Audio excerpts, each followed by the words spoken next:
Hi, welcome to Rock On Academy. I am Mr. B, and today we're going to learn about how to read chord diagrams and tab.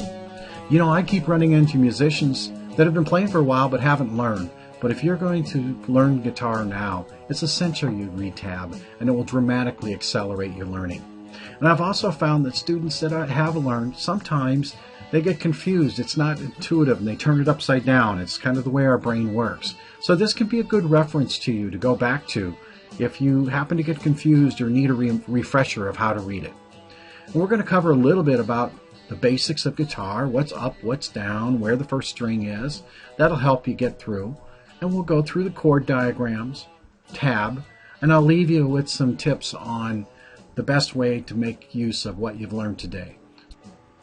You know, it's really important when you're learning guitar and working with other musicians that we all talk the same language. And sometimes what gets in the way is some people call the first string the top one, some the bottom, or you don't know what the name of the frets are. So let's just get that out of the way.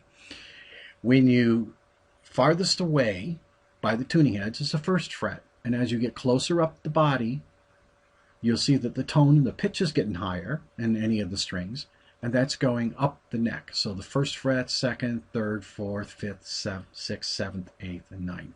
That's all you really need to know. So when somebody says play the fifth fret, you know where to go. Now the strings, the bottom one, the skinniest, is the first string, and that's the high E. And my daughter Alana is going to help out here, and so she's going to play the notes as we go through. Play the E. Thanks, Alana. And then we have the second string B, the third string G, the fourth string D, the fifth string A,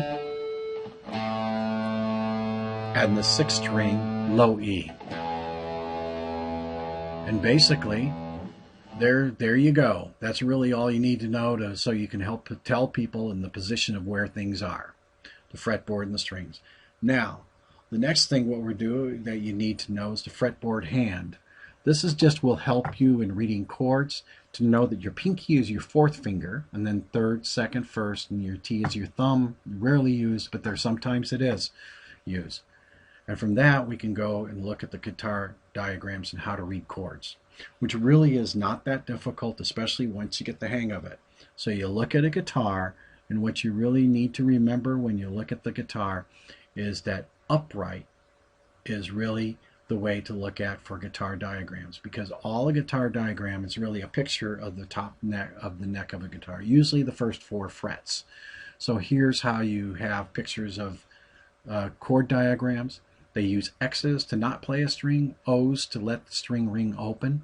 Sometimes they'll give you numbers how to play it, and sometimes for your fingering, and they'll give suggestions of what fingers to use.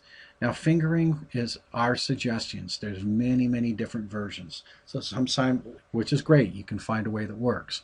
And different books and guitars have different ways of playing things. And we all have our favorite ways. The other thing to just watch out for is because the frets only go up to 4, sometimes they use notations, which will tell you where to start it. And if there's a bar or like that, what looks like a parentheses, that's saying bar it.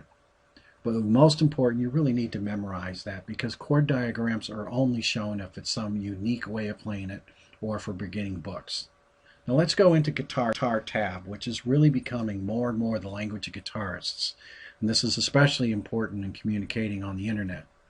So where we showed upright for chords, the guitar tab is all the way, it's really upside down of the guitar. And so let's take all the other pieces away, and you help you visualize of what tab is.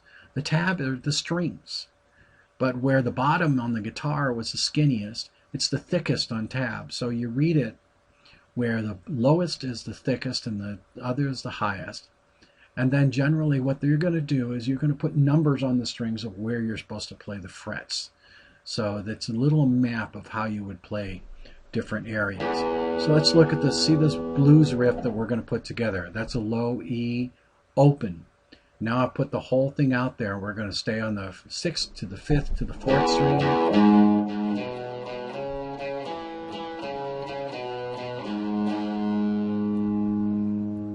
And generally that is the way that it shows. Now here's one that's a little different. Smoke on the Water. I think you all know this one, where you're going to be playing two strings at the same time. So look at the third and the fourth, how it's open, and then it goes to the third and the fifth and the open, third, sixth one.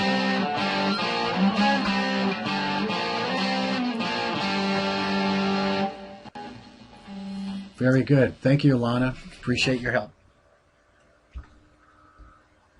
Here is one that's a little bit different and a little bit more challenging, because if you look at it, you have to play different notes on the same string, but not the ones in between. So how do you do that? Well, that's finger picking.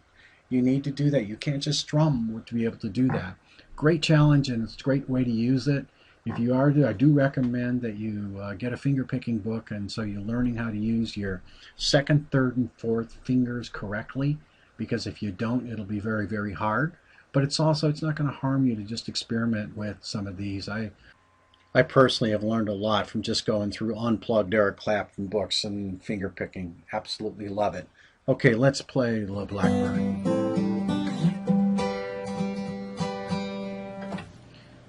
There's a lot that you can learn through Tab. So now we're ready to go into summing everything up.